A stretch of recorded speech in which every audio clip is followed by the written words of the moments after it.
I want to thank you all who are tuning in to this very timely and necessary web meeting today. I have invited many different individuals of differing backgrounds, different levels of leadership and influence, different ages, different socio-political backgrounds, and different beliefs. And for that reason, it is not my intention at all to preach Jesus, to proselytize, to polarize, to manipulate the vote in any one direction or the other, or to trick anyone into hearing the gospel. This message is solely and specifically, as the title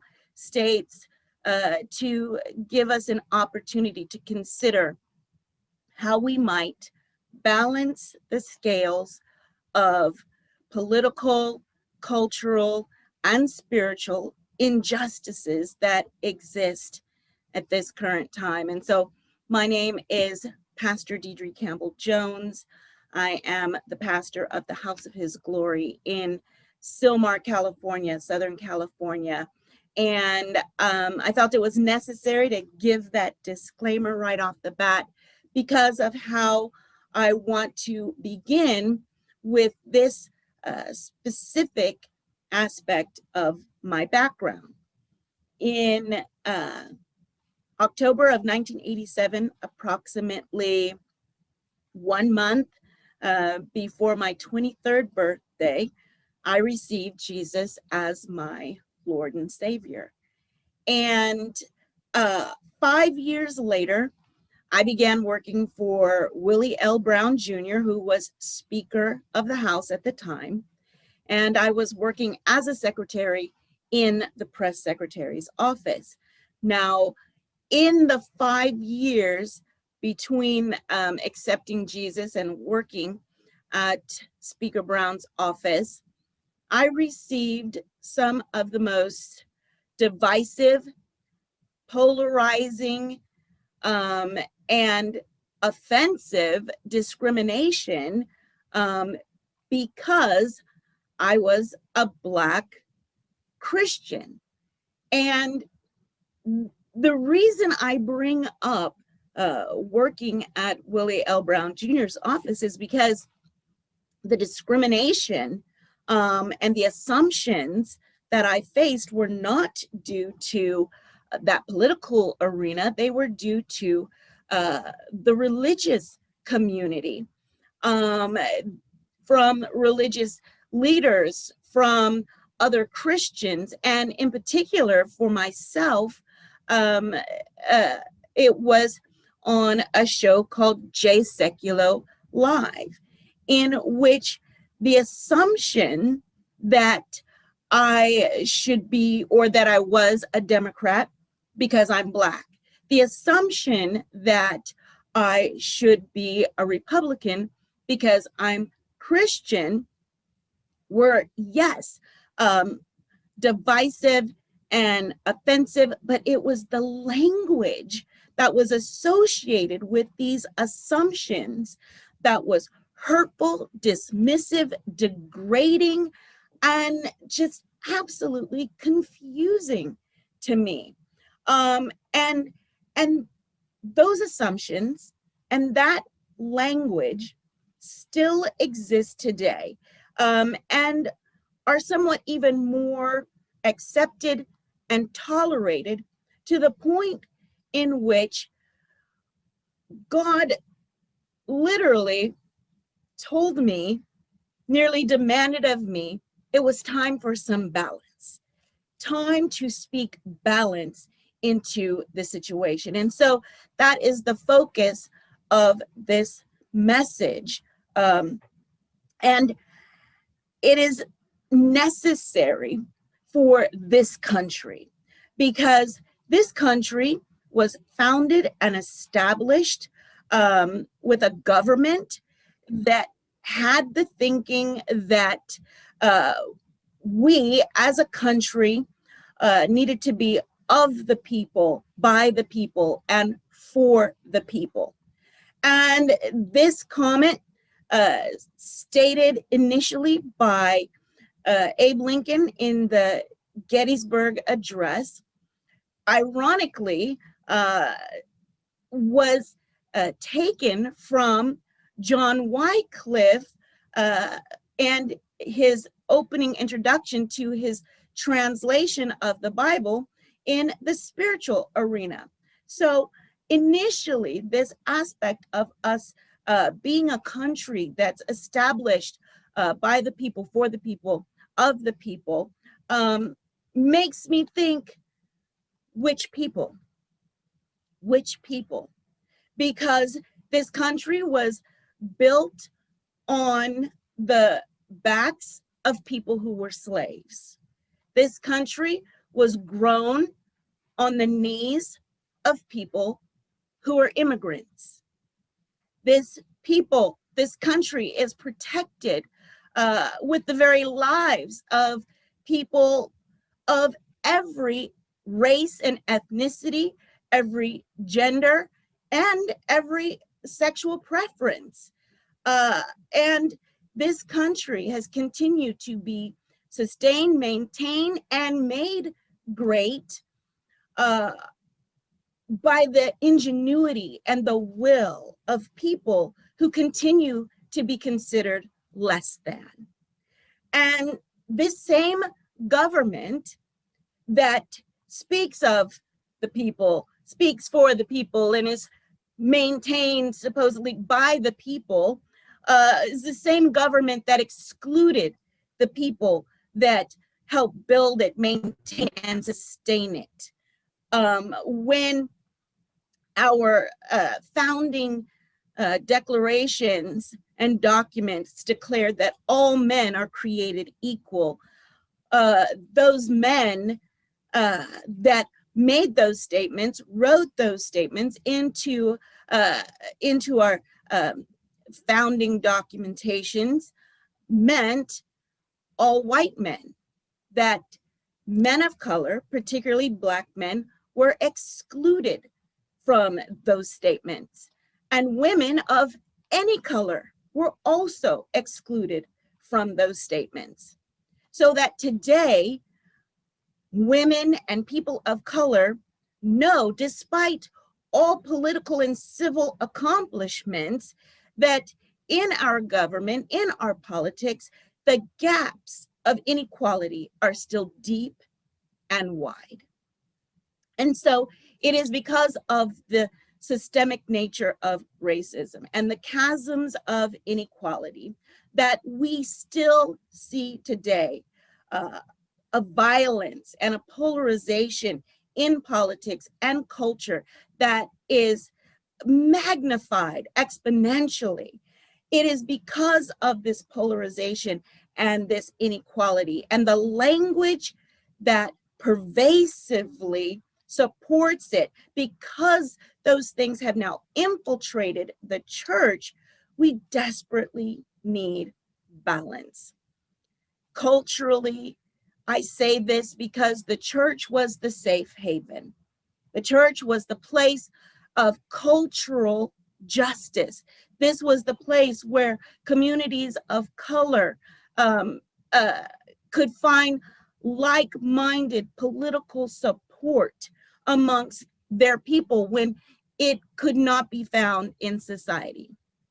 And now what we're seeing is so many churches, whether ethnically diverse or not, now actually antagonize and contribute to the division. I want to acknowledge that even though there are churches that are making a difference, that are trying to initiate change, some of them are still churches that perpetuate the language of this political and cultural division. Now, Pastor Robert Morris out of Gateway Church in Texas has a now famous message on race in which he uses an analogy of a water bottle And that if there are two people on either side of the water bottle, they see their perspective of that water bottle is different from the other person's perspective. They don't see what the other person sees. And in his message, he, speaking to his predominantly white congregation, says that change will begin when we learn to step around the other side of the bottle and take the time, make the effort to learn the other person's perspective.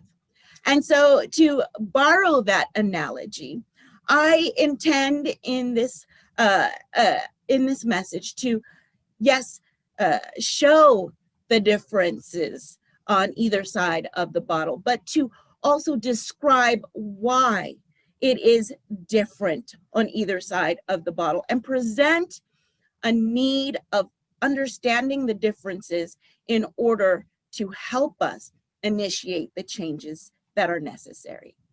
And I believe it is this understanding that will begin to provide the balance of change that this country needs. And so this is my second disclaimer that while no, I am also, not preaching, teaching, there'll be no scripture.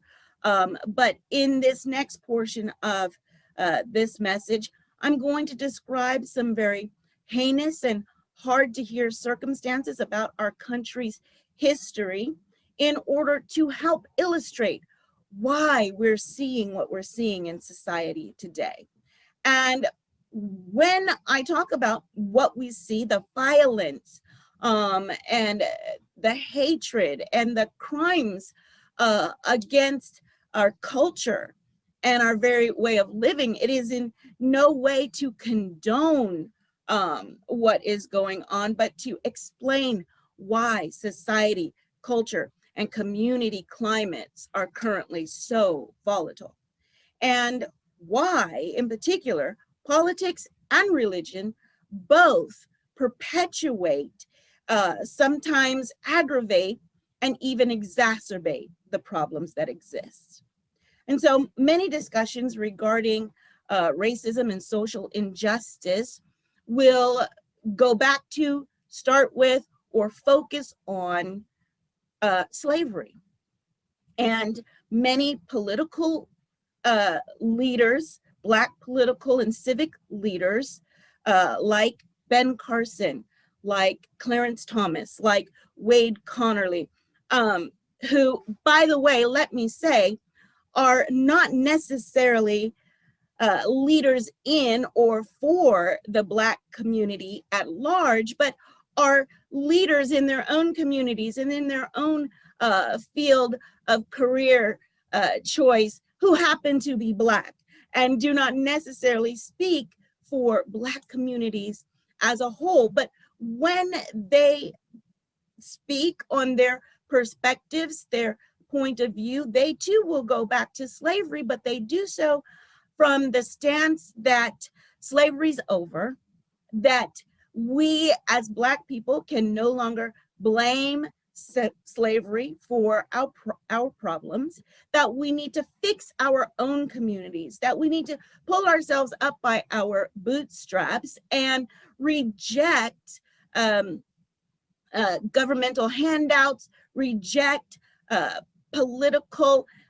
politically imposed distinctions that are based on race in the same manner in which they did.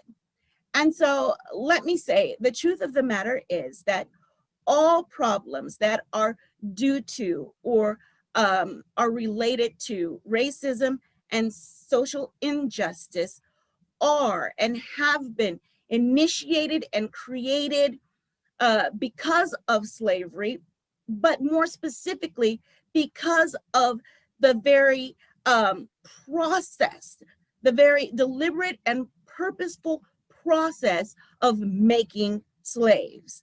However, the problems that we see now in our communities, the racism and social injustice that we see now in our communities, are a result of political oppression and systemic racism after slavery.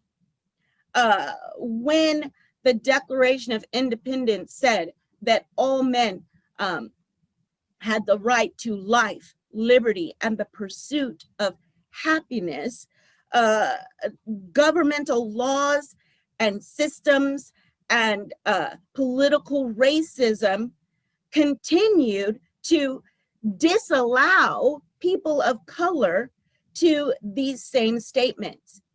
There were systems in place in our very structure, embedded into our structure, that hindered people of color from keeping their lives, from having freedom and liberty, and from being able to have access to those pursuits that would give happiness, like education, a good job, a safe place to live. And so here's what it looked like. When Black men were finally counted as men in the 14th Amendment and then allowed to vote in the 15th Amendment, then what happened was there's, of course, voter suppression and gerrymandering that hindered abilities for Blacks to vote in their communities. When Blacks couldn't own land or property, eventually the laws were changed, but loopholes in private structures and private policies were implemented so that the racism in those systems could continue. Then government imposed politically correct language to align public procedure with the laws that were passed. But the laws were passed, but and the policies, the politics were changed, but the people didn't necessarily change. And racism, the racism that existed didn't change. It just was manipulated to conform or to look like it didn't exist. And the people that were still racist used that politically correct language to make it seem as if they were in compliance with the laws that were passed. And this process of what needed to be changed, the laws that were changed, the politically correct language that was implemented to reflect that change, and the resistance to that change was duplicated and repeated through every aspect of minority culture. Not just the vote, not just the ability to own land or property, but also where you could live, whether or not you could get a loan, whether or not you could get an education from elementary school to college, not only whether or not you could get an education, but the funding that was given to those schools because of the neighborhoods in which only Blacks were allowed to live in. This process of laws being changed and the resistance to those laws changed, and the politically correct language that surrounded it all, whether you were allowed to marry someone outside of your race, or whether or not you could get a job, what job you could get, and the pay you could get for those jobs. They all reflected this same pattern of change and resistant to the change, and the racism that was embedded into those systems still remain. And in the judicial system, the white men continued to rape Black women. They continued to lynch, slaughter, and hunt for sport Black men. They continued to terrorize Black families. They continued to mutilate and do heinous, horrific things to Black men just for looking at a white woman, not even just for the suspicion of looking at them. And when I say there was no justice, I mean there was no justice. Oftentimes there were no arrests, there were no trials if there were arrests, and if there was a trial, there may not have been any retribution or recrimination as a result. And if Blacks were arrested, it could be without proof. There would be no trial oftentimes, and there certainly wouldn't be a trial of your peers if you were arrested. And incarceration was known to be tantamount to death. Not that you were going to get the death penalty, but death in the midst of the arrest, death in jail, not by other inmates, but by the police and the warden within the jail system. And Blacks knew what was going on, and no one cared except the families of those who suffered this injustice and abuse, or the communities of those who suffered this injustice and abuse. And so I'm not even talking about whether they were guilty or not. That didn't matter. Whether they'd actually done anything or not, it didn't matter. There was no justice, and Black communities were living with this understanding. And I'm not talking about, oh, just after slavery. I'm not talking about, runaway slaves being dragged back to the plantation owner, beaten and abused. I am talking about current history in the 1950s and 60s. And when politics, government, and laws changed, again, the people didn't necessarily change. The racism itself didn't change. And Black parents and racist parents continued to raise their children according to the culture, according to the systems, according to the loopholes, according to this culturally pervasive issue surrounding racism and social injustice. And so now we come to a time where, I hate to use this phrase, but the truth of the matter is most Blacks have a kind of gaydar when it comes to racism. We can smell it. We can tell it. We know when there's a workplace that is progressive and changing and accepting and trying to make a difference, trying to operate under equal policies, but we can tell those workplaces that aren't. We can tell police officers who are compassionate and helpful and don't react out of racist prejudices and prejudgments. But we can tell those officers who don't and who are racist.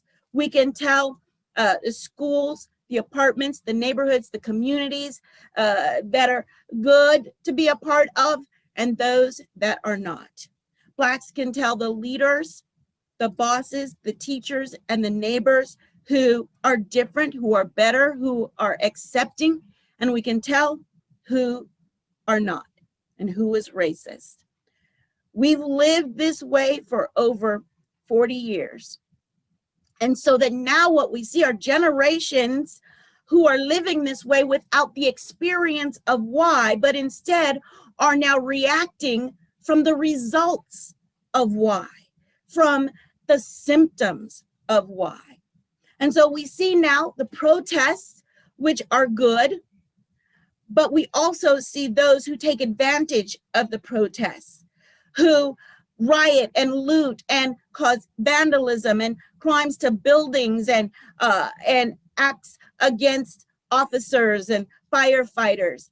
I do not in any way condone them, and I separate them, and I implore society to separate them as well, to acknowledge and make a distinction between the peaceful protests, which are good, and the rioting and the looting, which is not. And as I said, without condoning the rioting and the looting, I need to say that both are now expressions of 60 plus years of frustration with no recognition of change. And I'm not talking about change in people, because on an individual basis, as I just said, you can see changes in people and groups of people. But the change we still have yet to see, the change that still aggravates and frustrates communities, is the change in systems, the change in understanding, governmental and political understanding, a change in the language, and a change in the direction of intolerance. Because we still see intolerance in politics and in religion that's towards people who are different. Instead, we need to change the direction of that intolerance from the top to the bottom, from the highest point of leadership in our government and our politics, into business and economics, where there is no longer a tolerance for racism, for racists, for the language of social injustice. We need to shift the direction of where we place our intolerance. And so we come into our time in history in 2016 with a president who won his presidency based on a platform that said to make America great again. And I find it so ironic that this same individual was the one who vilified and publicly flogged Michelle Obama for saying she was finally proud of America again. That it made me think, does anyone else not recognize this, not see this? When in fact, I believe that at the time the president began stating he intended to make America great again, that every single woman, every single Black person, every single Latino, and every single member of the LGBTQ communities should have cried out unanimously and collectively, when was that for me? And I'm not talking about one biblical belief over another. I'm not talking about one political perspective over another. I am only talking about discrimination, hatred, racism, biases, prejudices, intolerance, and injustice, and the language that perpetuates it all. When the president, before he was president, said that he was done speaking with politically correct language, he did so in a way to excuse his definitely not politically correct manner of speech. He did so in a way to justify his manner of speech, and it gave himself permission to continue to speak in the way he was speaking.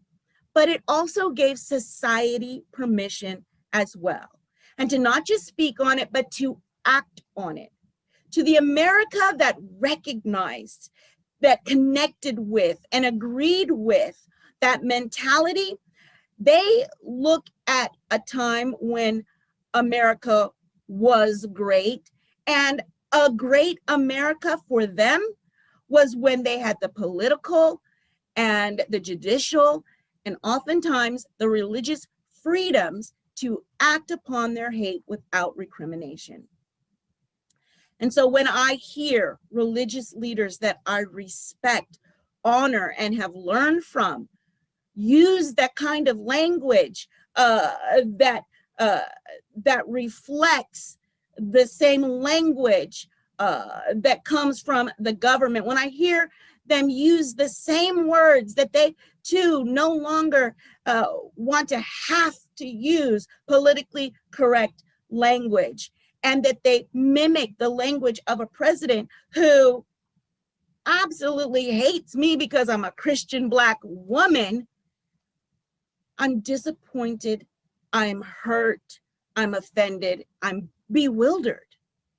And when I hear Black leaders who imitate, defend, and perpetuate language and laws of systemic racism that still hinder, debilitate, demoralize, and separate and perpetuates the rage amongst communities of color who look like them, I am infuriated, frustrated, and disappointed as well. But most of all, when I see and hear my Black and brown neighbors, my white friends and neighbors co-sign with, agree with, and support a governmental, judicial, and political system that is based upon lies and laws that continue to discriminate, separate, and still oppress minorities, that's when I said I'd had enough. I was done. And so my final word is this: to religious leaders, don't manipulate the votes of your congregation. Don't manipulate by race or politics. Just stop, because religion manipulates. I believe Christianity should initiate change through truth and love. There are congregations, multicultural, multi-ethnic congregations of people who are both Republican and Democrat. And they have different perspectives and different structures of experiences. And so let them vote how they're going to vote. You just teach the truth and let God maneuver what happens with who's in office, who's not in office. Don't manipulate the vote.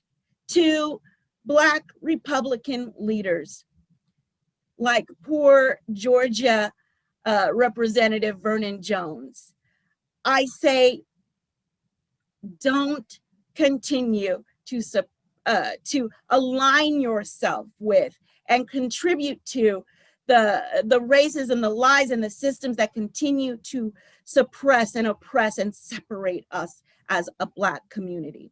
Do you vote how you vote, work where you work, believe what you believe, but don't speak for the rest of us. Let us all individually, as minorities, make our own individual decisions. And to all of the rest of us, if you have any compassion, then love. Do all that you do and whatever it is you do from a perspective of love. If you have any public presence whatsoever, I implore you to take every opportunity to speak and to teach a better way.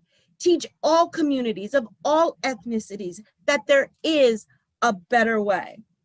And if you pray, pray for every human being to have the freedom and ability to truly know life, to know the right to life, the right to live their lives.